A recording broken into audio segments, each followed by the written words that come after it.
Hello everybody. Our last video, Could Universal Basic Income Be a Trojan Horse?, raised concerns about the implementation of the program. Universal Basic Income, or UBI as it is called, is a monthly federal payment to individuals regardless of whether you're working or not. So, rich or poor, you would be entitled to these payments. In this video, we want to focus on what is actually our greatest concern, and that is that UBI payments done in tandem with another developing phenomenon, which is job losses through automation, could lead to the development of a huge, powerless, permanent underclass. But before we talk about that, let's just review briefly some of the points we made in the last video. Point number one was that universal basic income was going to cost a lot of money because it's universal, and that might mean that the monthly payments were inadequate to serve the needs of people living in real poverty. Number two, there was the real risk that UBI payments would come at the expense of existing programs, and again, that would hurt people in poverty. Number three, we asked whether Canadians would ever get programs that we want, like pharmacare, with all the money being given to UBI. Fourth, we felt that UBI would weaken government because there would be very little money left to address major issues like climate change, infrastructure needs, community development. Fifth, we asked the question, is it appropriate for government to be spending all that money to stimulate consumption at a time when we know that overconsumption is causing many of our environmental problems? And sixth, we felt that UBI would lead to job stagnation because employers would simply say, well, we don't need to raise salaries. People have got this top-up money. That leads us to our major concern, which does have to do with jobs and where we're going to be 20, 30, 40 years from now. So let's start with some statistics. According to a survey done by the World Economic Forum, in 2016, 29% of the time spent on tasks at work in large companies were being done by machines. 4 years later, a similar WEF survey projected that by 2025, 50% of work time would be done by robots. And by 2030? Well, who knows? The speed of IT breakthroughs behind this sudden surge in automation has no historical precedent and is evolving at an exponential rather than a linear pace. As an example, robots are no longer just replacing assembly line work.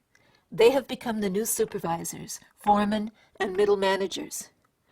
Algorithms now tell workers when they work, how fast they must work, and when they will be fired for falling behind. The implications of this technological revolution spreading through the economy could be huge. We could end up with a small group of highly skilled workers who design the software making very high salaries, and a large pool of poorly paid, easily replaced, often part-time or contract workers at the bottom. And in the middle, very few workers, thanks to those algorithms that can now manage us.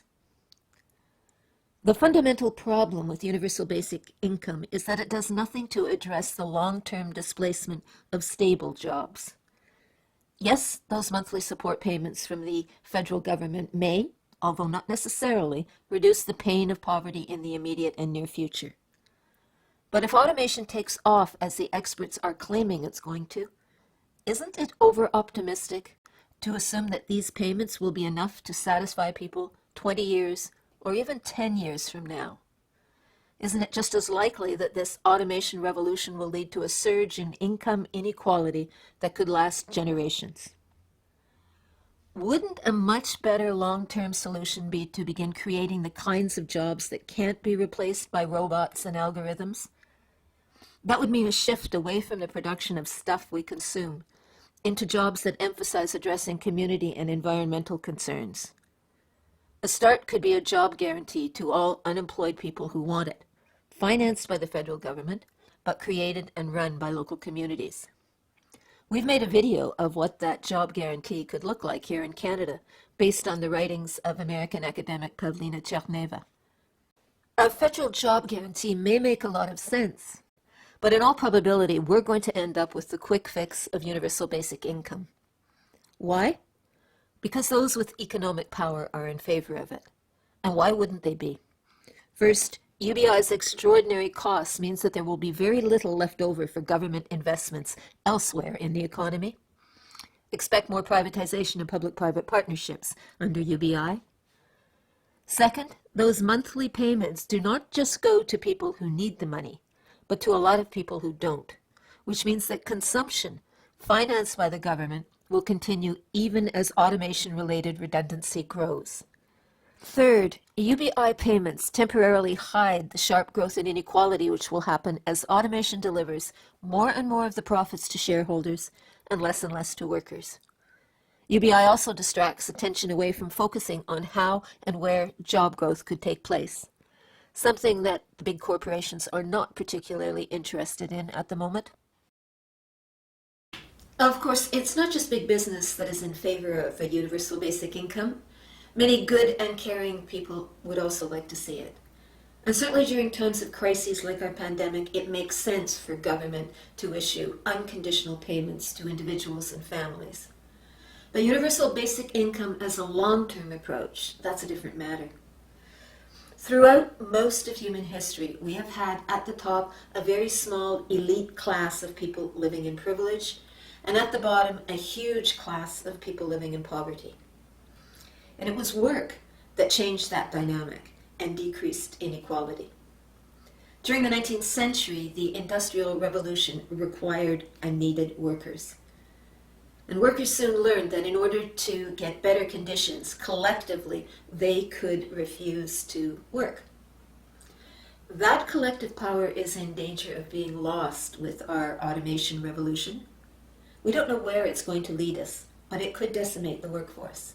And if you combine that with growing globalization fueled by the corporations and with the decline in power of governments, we've already talked about that, you can see that we could end up with workers or potential workers, wannabe workers, being essentially powerless. And that powerlessness could last for generations. So what's the solution? Well, if there is a solution, it might be to redefine the economy, to create jobs that cannot be taken over by automation.